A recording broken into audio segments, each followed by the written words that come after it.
Are you here to help find the baby Saurians? And I'm Toba. You must be the helpers that we've been waiting for. It's nice to meet you too, but we're just passing through. Oh, but Uncle Sanka said he was gonna send some of his friends over to help us. You sure he didn't mean you?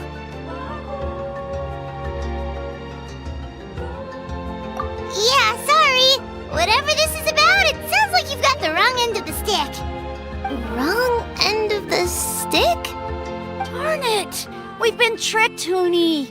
I should have known that Glasses Guy was a con artist. What are we supposed to do about the baby Saurians now? Time's running out. It's okay, Hoonie. Don't worry. Why don't you tell us what happened with these baby Saurians, huh? There's been a lot of unrest in the tribe lately, and my dad's Saurian got injured. Her name's Nana, and she has 3 little babies. After what happened to Nana, her babies were so scared that they ran off and hid. I'm really worried about them, so I decided to go look for them. If Nana is your dad's Saurian, why isn't he the one looking for them? My dad's one of the elders, so he's busy getting ready for Turnfire Night. It's a really important ceremony, more important than this, anyway. I'm not supposed to be out here either, but I snuck out without telling him. I didn't think it would take very long, but then that guy we ran into made us tell him loads of stories, and it wasted so much time. Yeah, he was so selfish. He doesn't have a heart. It's all right. Don't let him get to you. We're here now and we'll help you because we care a lot, don't we, Traveler? They should be. I already managed to find their tracks, and it seems like they're hiding on the cliff. Really? Wow! Thank you so much, Mr. Traveler and Miss Paimon. Awesome. You gotta be careful out on the cliffs, though. They're really steep. Even grown-ups have trouble climbing them.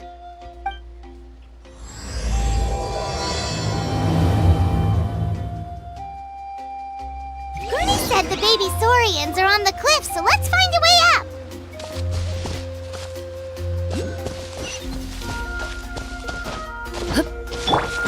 Yeah! Time to go.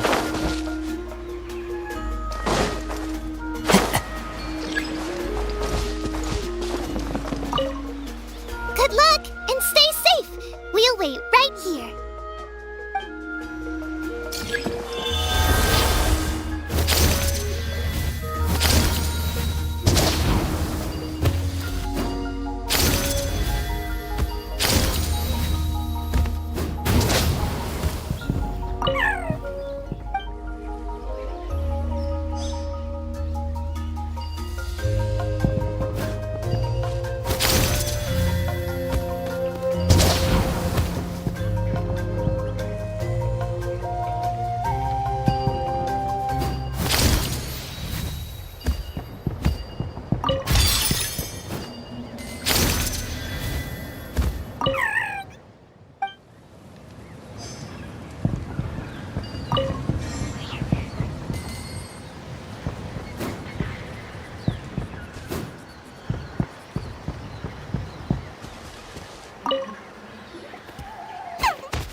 Well, if it isn't the gruesome twosome who wormed their way into our servant circle of friends.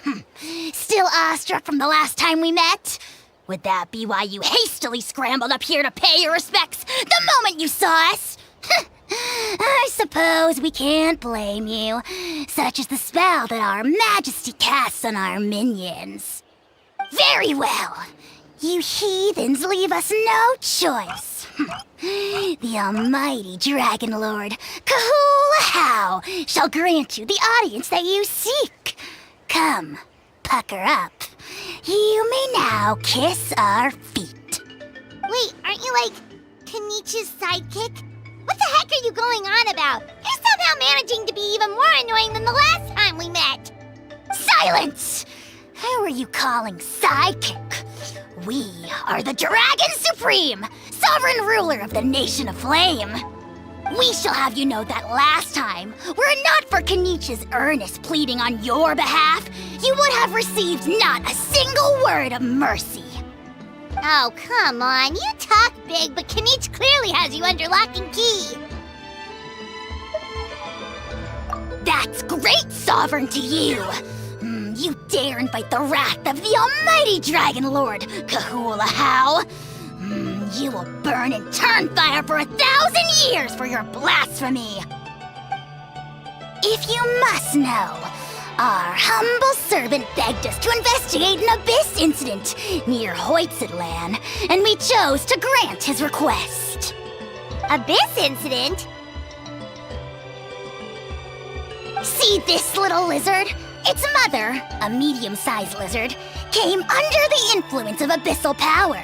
In her confusion, she attacked my servant's tribe, then assailed her own offspring. Yikes. So how is she doing now? She was but a lowly bug fighting against the power of the abyss. Naturally, she has departed for the Night Kingdom. Such a fragile creature. Apparently, she ended her struggle by leaping from a cliff. Leaping from a cliff?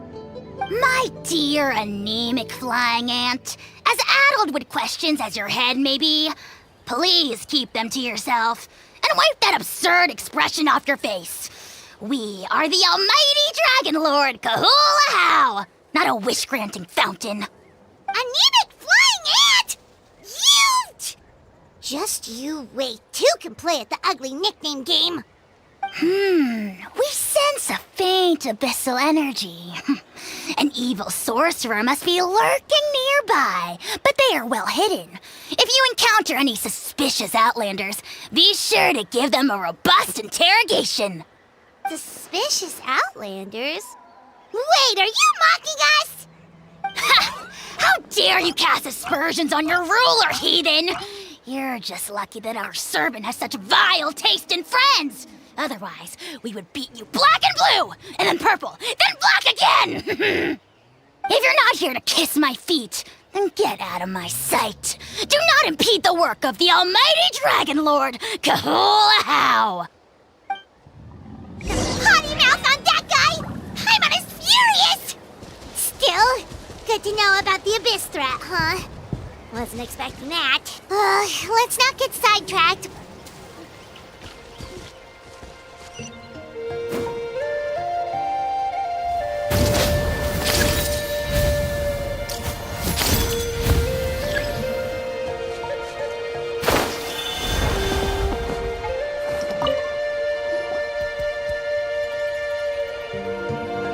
Wow, you're back already?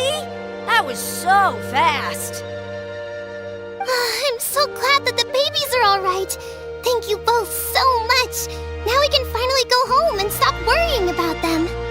You're welcome. Pizza cake!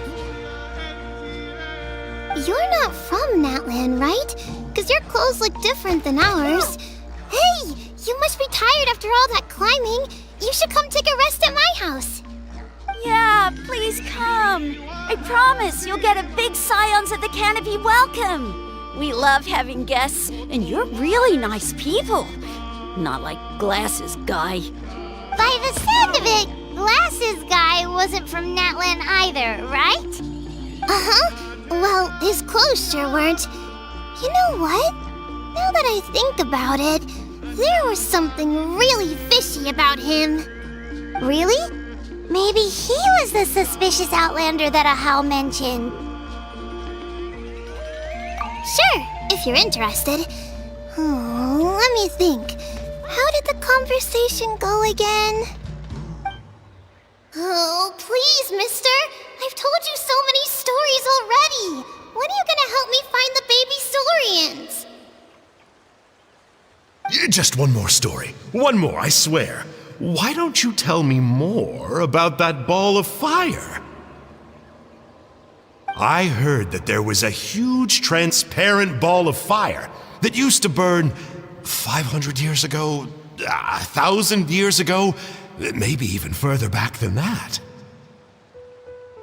Oh, you mean Turnfire. That's where the ancient name Mollypo comes from. Oh, wow. So it was the origin of an ancient name. That's impressive. There's a story behind every ancient name. The legend goes that the Turnfire first appeared in the era of the Grand Alliance. It was used by the tyrant Och Khan to rule over Natlan and oppress anyone who opposed him. Turnfire is different from normal fire. If you get set on fire with it, you'll feel horrible burning pain from behind you, but you won't die from it right away. And whatever you do, you mustn't turn back to look at it. Why? What happens if you turn back? As soon as you turn around, poof! You get burned to a crisp. Well, good golly gee. I mean, it's one thing to singe someone's clothes, but burning people alive? That is a big no-no in my book. Right? How nasty is it to burn someone from behind and not even let them turn around to look? Och Khan really was an evil tyrant. Yes, shocking behavior. Now, let me guess. Eventually, a valiant hero came to save the day? That's usually how these stories go. Good guess, Uncle Glasses. Seems like you really know your stuff. The hero was called Yupanqui. He's the ancestor of our tribe. Yupanqui was friends with Och Khan the tyrant, and also Shibalanke, the first Pyro Archon. He was working as an ordnance officer for the Grand Alliance at the time. He didn't like how Och Khan was such a cruel tyrant, so he stole the Turnfire and threw it at the Och Khan's army. The soldiers couldn't defend against it, and they all got turned to ash. And that's how our ancestors set our people free. But just as he was about to leave the city, he thought he heard Och Khan calling out to him from behind. It caught him off guard, and he turned around to look. But Och Khan wasn't there. All he saw was a city burned black, an army in ruins, and giant flames reaching up into the sky. A split second later, the flames he saw burst out from inside his eyes and swallowed him up. All it took was a single glance. As soon as he looked back, he was burned to a crisp. The question is, was this the price he paid for stealing the Turnfire, or the price of turning back? Nobody knows the answer. But the fire that consumed Yupanqui burned more fiercely than any other. It burned for 100 days until it burned a hole right through the ley lines. And then, the flame dropped into the deathly dark Night Kingdom, where it still burns to this day. The grown-ups say that it lights up the path that leads to the next life. But for the dead to be reborn, they have to accept the flames and be purified by the fire first. It's like a final look back at your life, where you have to answer for everything you did. Anyway, that's the story of Yupanqui's Turnfire. Ah, a fine parable indeed. So, is it true? Is it really possible to find this fire in the Night Kingdom? I don't know. I think it's just a story.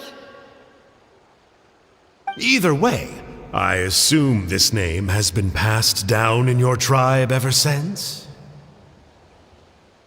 Sure has. It went to Burkina, the hero that we celebrate on Turnfire Night. But that was 500 years ago. Yeah, and now it belongs to Kanich. So we often call him Malipo Kanich. Kinich, huh? All right, Uncle Glasses, that's enough stories. Now, can you please go find the baby Saurians for us like you promised? I would, but doesn't the legend of the Turnfire teach us not to look back? let's not go dredging up the past. Tell me more about this Kinich guy. One more story, I swear. Starting now. No? Careful, Toba. You look dangerously close to cursing me out right now. Tut tut, we can't have that. Cursing is for grown-ups only. Uncle, you'd better not be trying to trick us, or the Turnfire will get you when you die. How would it get me if I'm outside of Natlan? Uncle Glasses isn't from here, you know. Unlike you. Huh? Wait, is that?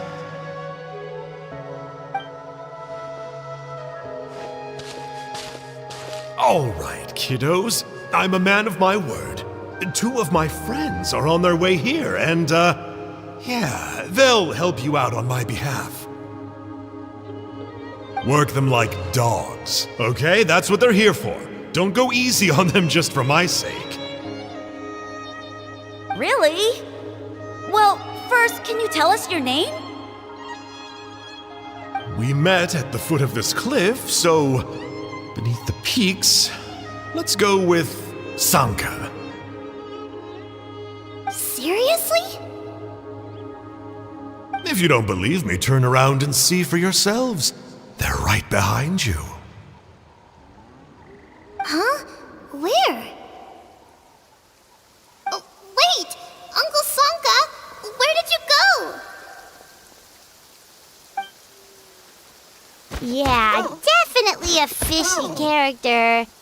It sounds like he was digging for info about the ancient names.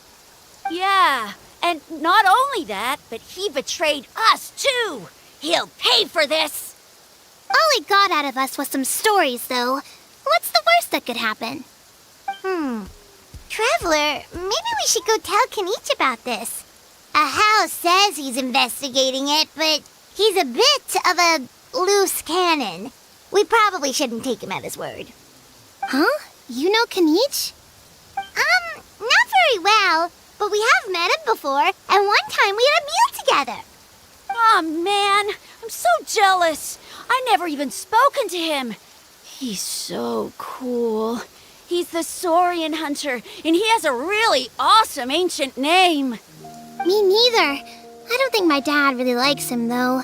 He always tells me to stay away from him. Probably because of that little creep he always hangs out with. He's nasty, and he's so full of himself. Oh, the creep who calls himself Kahul Ahau? Yeah, we've had the pleasure of meeting him too. He sure loves pushing people's buttons. Exactly. I don't know why Kinich partnered up with him. Why didn't he pick me instead? Uh-oh. Hoonie, look how late it is. We've been out way too long. We better get home now or we'll get yelled at. Oh, yikes. You're right. Okay, well, this path here leads to our settlement. If you decide to visit, remember to come to my house. If there's anything you need, my dad can help get it for you. Hope to see you soon. We gotta run. Bye for now.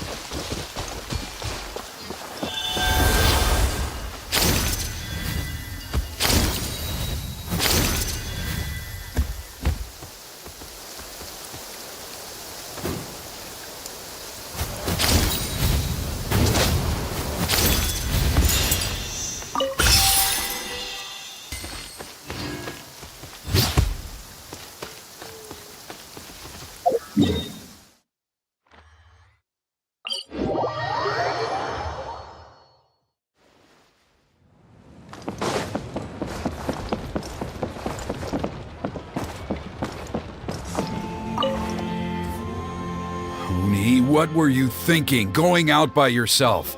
Don't you know how dangerous it is? It's okay. Toba helped me. And we met some kind strangers who helped us. And Kind strangers?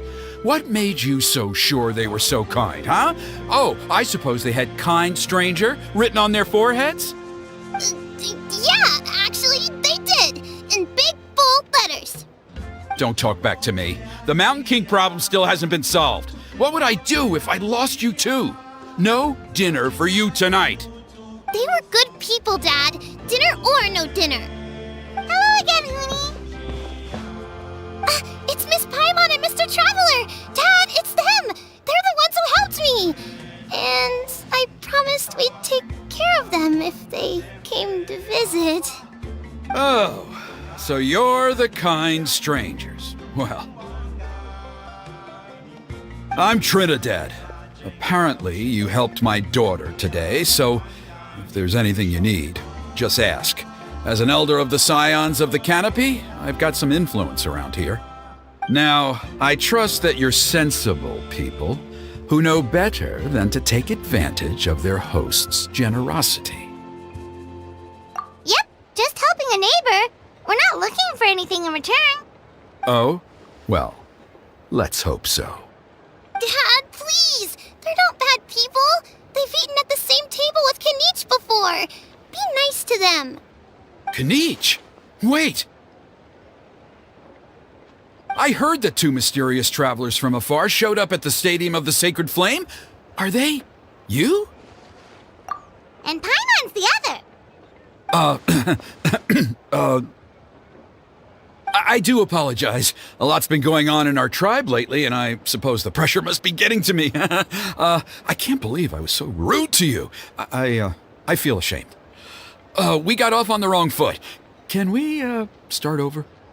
Oh, now we're talking! Seriously though, don't worry about it. Already forgotten. We're just happy to see Hoonie got home safe and sound.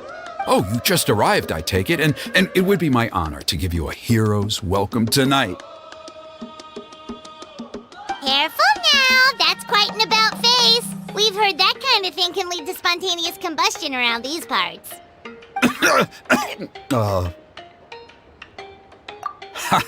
My dear traveler, you are very perceptive indeed.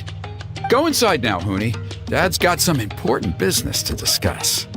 Okay, look after Mr. Traveler and Miss Paimon. They're very special guests. Well, we'll hear you out, but we can't make any promises that we'll be able to help. Well, this is a matter of utmost importance. Please, allow me to explain. For many years, our tribe has celebrated the Turnfire Night. It is a traditional ceremony among the Scions of the Canopy in which we remember our ancestor, Burkina, and his companion, Kangamato, the Mountain King. Burkina was a hero who bore the ancient name Malipo, and Kangamato was a powerful Yumkasor warrior. Together, they fought against the Abyss. They were victorious, but it came at a great cost. Burkina paid with his life. The Mountain King survived, but was contaminated by the Abyss, and he remains in hibernation to this day. Normally, Yumkasors never live longer than a century. It is possible that the abyssal power is responsible for his unnaturally long lifespan. Oh, that's right. The Mountain King is a living symbol of our glory, but even this glory comes at a price. The abyssal power inside him is highly sensitive, and when it is disturbed, he awakens and flies into a blind rage, attacking anything that moves. So, besides the ceremony, another important part of Turnfire Night each year is cleansing the abyssal power inside the Mountain King so that he will remain sound asleep. However, abyss-related incidents have been on the rise in that land lately, as I'm sure you're both aware. As a result, it has become increasingly difficult to keep the Mountain King in hibernation. Only 5 months have passed since the last Turnfire Night, and he's already showing signs of instability. Has he woken up again? He has. We managed to contain the situation by performing a makeshift ceremony right away, but It was a close call. He could reawaken at any moment. Also, he attacked and wounded my companion, Nana, during the ceremony. She became contaminated by the Abyss as a result, and... We heard. Such a tragedy. We're really sorry for your loss. Yes, and Nana wasn't the first. Anyway, right now we're preparing for an exceptional Turnfire Night ceremony, and we need to find a suitable flame bearer. From what I've heard about your adventures, I believe you would be perfect for the role. Of course. Plus, he's a bona fide hero who inherited the Malipo name. Oh, you mean Kinich? Yes, he's the one. A hero, worth his weight in gold. And unfortunately for us, he's all too aware of that.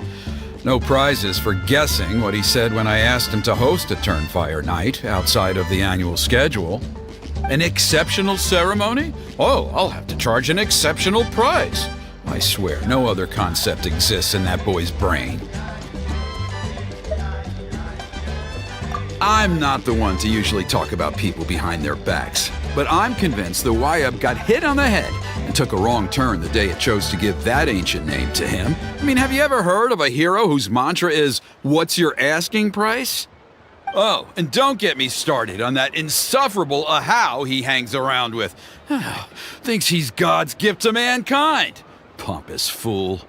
Yeah, Paimon has to agree on that last part. Anyway, the fact is, the ceremony can just as easily be done without him as long as we can find someone else. And besides, you two seem like much better candidates. So, what do you think? Wonderful! I can't thank you enough. Huni was right about you. You have kindness in your hearts. Come with me to the other side of the mountain. I'll bring you up to speed on each step of the ceremony.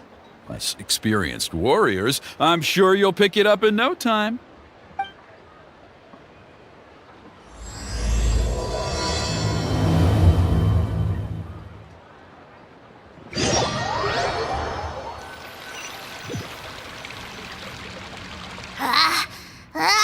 Achoo! Curses! Who dares insult the great Kahulahau behind his back? Oh, great Kahul Ahau, bless you. Shut your filthy mouth, worm of the abyss! Your putrid words defile the air we breathe. You make the almighty Dragon Lord, Kahulahau, sick to the stomach! Speaking as a member of the Abyss Order, that's music to my ears. Exactly the kind of reaction we're going for. But on a personal level, I gotta say, it's pretty hurtful. Ugh, never have we heard such brazen blustering from someone who is inches from death! Up yours, Four Eyes! We spit in your face! Okay, well, that I am at a loss to explain. How do I manage to stay so chirpy and cheerful? I can only guess it's some kind of powerful magic. But I digress. Mr. Kinich, I admit it, you, sir, are a legendary hunter. Still, the only reason you caught me is that I was reluctant to run away. You see, I'm very interested in the lore of your tribe. Kay? Is that it? Kay? Aren't you intrigued to know what it is about you guys that prompted a visit from the Abyss? It's the extreme sports! The other day, I narrowly avoided getting hit by a very brave soul who just leaped off a cliff. I think you call it bungee jumping? Anyway, I was very impressed. That is what I call embracing the spirit of adventure. Look, I even did a painting inspired by the bravery and freedom of the Scions of the Canopy. You scum-sucking swine! I swear, if you go bungee jumping, it'll be without a rope! Head first off the tallest cliff, with a band of hunters on your tail, and nowhere left to run, and a bottomless cesspit waiting for you on the ground. You say that, but I get the sense that Mr. Kinich isn't planning to take my life right now. On top of that, I'm tired of spying on you from afar. So why don't we just negotiate a comfortable operating distance that works for both of us? I've heard that the most important thing in human relationships is to respect each other's boundaries. What do you say, Mr. Kinich? Or you could tell me what it is you're really after. What? And then I'll name my price.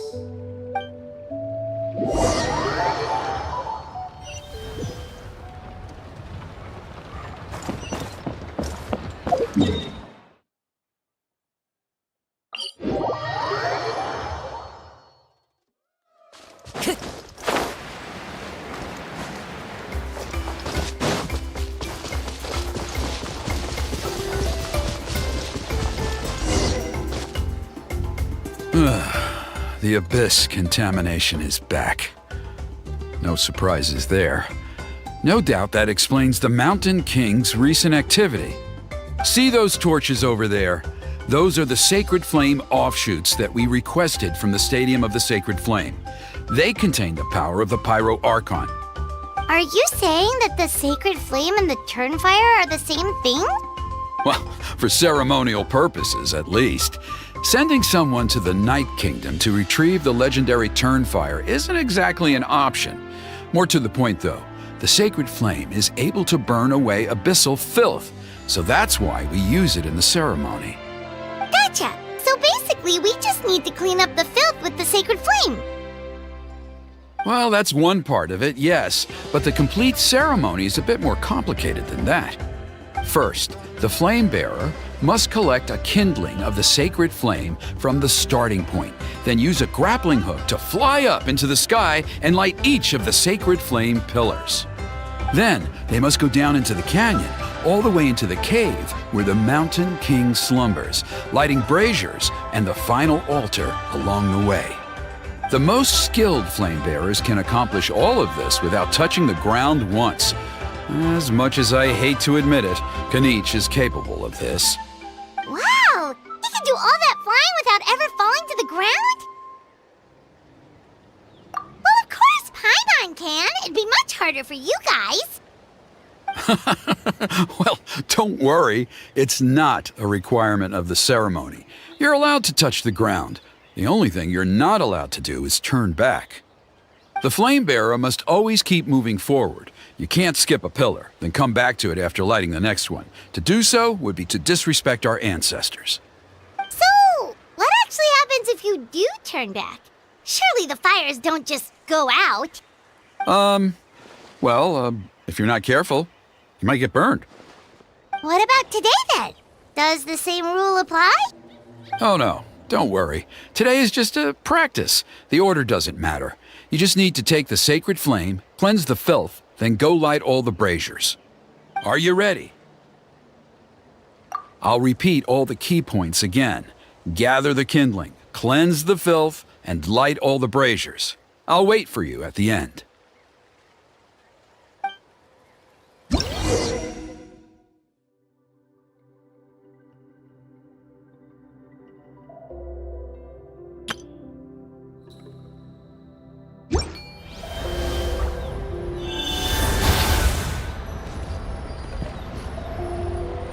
Alright, let's use this kindling to complete our mission.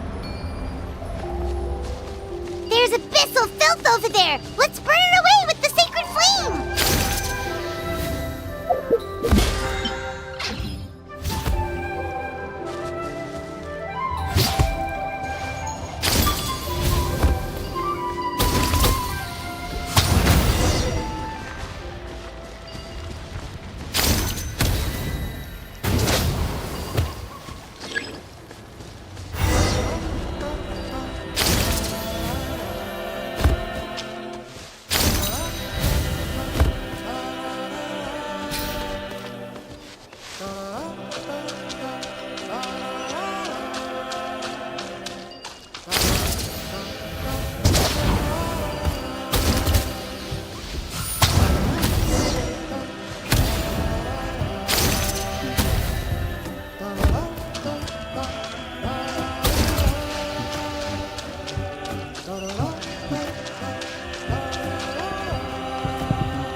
That should be all the braziers. Let's regroup with Trinidad.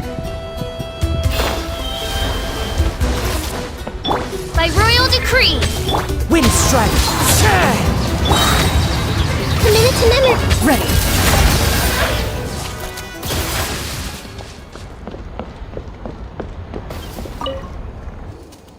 I knew I was right about you. You have outperformed all of the other previous candidates.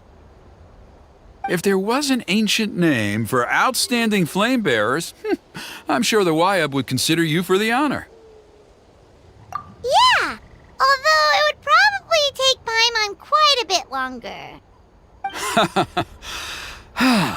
All right, now there's still a few days left until the ceremony, and I should probably get back so I can inform the chief and the other elders that I have found the flame bearer we need. Oh, you mean they've still got to sign off on it? Some of them are still hoping we can come to an agreement with Kanich, but that's only because they haven't seen you in action. Still, I'm the one responsible for securing a flame bearer, and my recommendation is you. Just for Paimon's own peace of mind, are you sure it's not going to be a problem having Outlanders take on such an important role in your ceremony? See that place over there? There was a time, long before the age of Burkina and the Mountain King, when we, Scions of the Canopy, called that our home. After a period of upheaval, our ancestors were forced to move away. Now, it has become a place where our youths go to develop courage and kindle a spirit of adventure. If we fail to keep the threat posed by the Mountain King at bay, it might not be long before we have to move again and find a new home. So, to answer your question, I think everyone will agree that you are the right choice. Fair enough. Desperate times call for desperate measures. I'll need you to drop by my place at some point before the ceremony, if that's all right. There are still a few final details that we need to discuss. Okay, see you later then. You have my gratitude.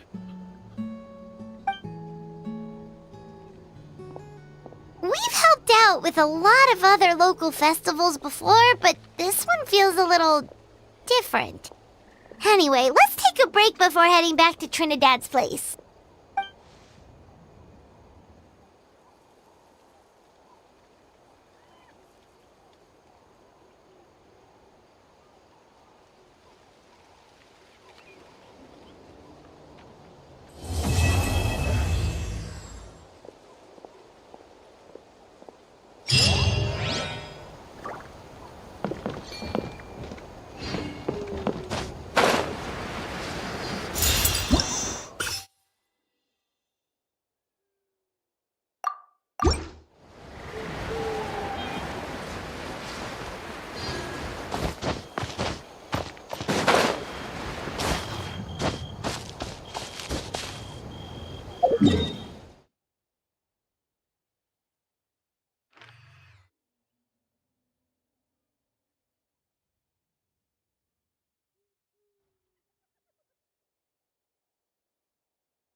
Canopy.